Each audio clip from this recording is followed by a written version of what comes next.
আল্লাহ বলতেছেন ওরা কি স্রষ্টাহীন সৃষ্টি, না ওরা নিজেরাই স্রষ্টা? আচ্ছা, আপনি কেন ইমাজিন আমি যাকে মানি না, আল্লাহ নাই, এই এমনি হয়ে গেল এগুলো সব? এত সুন্দর, জোড়ায় জোড়ায় এত চমৎকার, তেমনি হয়ে গেল।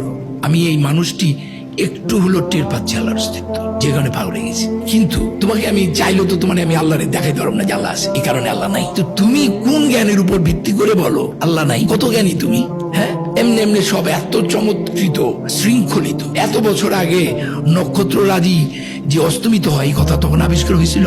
আমি 110 বছরের একটা রোলে অভিনয় করছিলাম, গ্যালিলিও দাঁড়িয়ে আছে, আমি তাকে চিৎকার করতে বলছিলাম, পৃথিবীতে বাস করে পৃথিবীর খেয়ে পড়ে তুমি পৃথিবীকে অপমান করতে চাও, তোমাকে আমরা পুড়িয়ে মারবো। কারণ গ্যালিলিও বলছিল পৃথিবীর কোনো কিছু স্থির না, মহাবিশ্বের কিছু স্থির না। আপনি একটা ব্যক্তিগত ফিলোসফির কথা বলতে গিয়ে 1 এবং 99 কথা 1 এবং 99 কথা যেটা বলছিলাম, যে ফার্স্ট হয়েছি নটরডেমে, প্রায় অনেক ভালো মার্ক ছিল আমার, 800 মার্ক ছিল।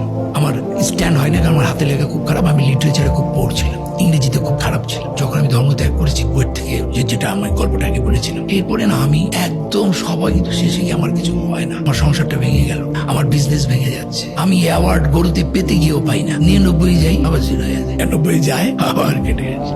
আপনি 99 পারলেই যে আপনাকে 100 হবে, তখন আমার গোলের ফিলোসফিটা মাথার মধ্যে কাজ করলো। লোকটা 99 করে মারা যায়, 100 করতে পারে না, 100 গোল করতে পারে না। সেখানে আমার মনে হলো যে এই 1 হচ্ছে আল্লাহ, এই 1 আমাকে 100 দিবে। 100 মানে হচ্ছে প্রাপ্তি সব। সো উইদাউট 1 100 হবে না। তুমি যতই পণ্ডিত হও, 99 পর্যন্ত করবা, কিন্তু তুমি 100 হবে না তোমার। এরকম একটা আমার ভাবনা কাজ করা শুরু করলো, কারণ আমার তো খাচ্ছে না কিছুই। বিশ্বাস করবেন, যেদিন থেকে এই 1কে আমি স্বীকার করেছি, সেদিন থেকে আল্লাহ সুবহানাহু ওয়া তাআলা আমাকে সব দিয়ে দিয়েছেন, সব। এত সম্মান আর কত